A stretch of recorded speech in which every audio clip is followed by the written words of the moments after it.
अस्सलामुअलैकुम नाज़रीन, मेहरान टीम में भलीकार मां मुबशिर सोलंकी। सबका पहिरीं एक नज़र हेडलाइन ते। ISPR चयो आहे त दुनिया मां मिटाइण जी धमकी जुनून जी इंतहा आहे। उहा ज़हनी बेवालपणे जी वकासी आहे। अहिड़ी जाग्राफियाई तबाही ॿिन्ही जी थींदी। भारती आर्मी चीफ जे इंटरव्यू जे रद्दअमल में पाक फौज जे तर्जुमान चयो आहे त पाकिस्तान एटमी ताक़त ऐं जाग्राफियाई जो तरदीद न थियण जोॻो हिसो आहे। नवाज़ लीग अॻवान राणा सनावला चयो आहे त जॾहिं बि इतफ़ाक़ थियो 28 तरमीम आणींदासीं। नई आइनी तरमीम ते ॻाल्हि ॿोल थींदी रहंदी आहे। NSC पाणी विर्छ दिफ़ाई बजट ऐं ॿिया मामला हल तलब आहिनि। वोटर जी उमिरि वधाइण जी तजवीज़ बि आहे। फ़ैसिला इतफ़ाक़ राय सां थींदा।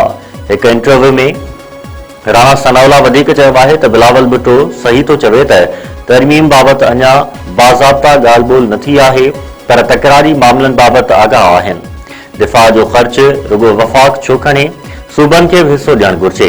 भारत पाणी रोके रहियो आहे, डेम ठाहिणु ज़रूरी आहे। तूफ़ान खां अॻु ख़ामोशी, डोनाल्ड ट्रंप जो नओं पैगाम। तस्वीर जारी करे छॾी। ईरान जो नालो वठण खां सवाइ धमकी। तस्वीर में डोनाल्ड ट्रंप खे सामूंडी जहाज़ ते बीठल ॾेखारियो वियो आहे। तस्वीर अंदरि पस मंज़र में ईरान जी ॿेड़ी बि नज़र अचे थी। अमरीकी सदर डोनाल्ड ट्रंप जी कैप पहिरीं हिकु ॿी तस्वीर विझारी।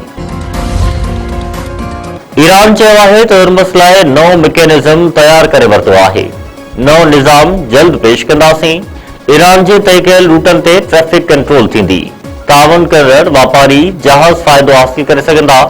ईरान जे नेशनल सिक्योरिटी काउंसिल जे सरबराह इब्राहिम अज़ीज़ी चयो आहे त नए मैकेनिज़म तहत ख़ुसूसी ख़िदमतुनि जी फीस वरिती वेंदी। फ्रीडम जैकेट ऑपरेटर्स खे रस्तो न ॾींदासीं।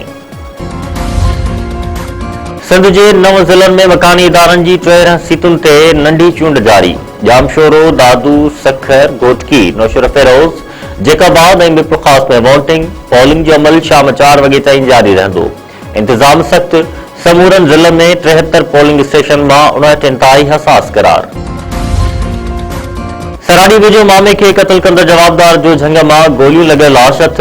ॻोठ मुरीद ख़ान जमाली में 3 ॾींहं अॻु पीरसन शमसुद्दीन जमाली क़त्ल थियो हो। वाक़े में मुलविस जवाबदार मिस्री जमाली जो ॻोठ कुंभ लीमा भरिसां लाश मिलियो। पुलिस जो चवणु आहे त लाश जे भरिसां रिपीटर मिलियो आहे। वधीक जांच कई पई वञे।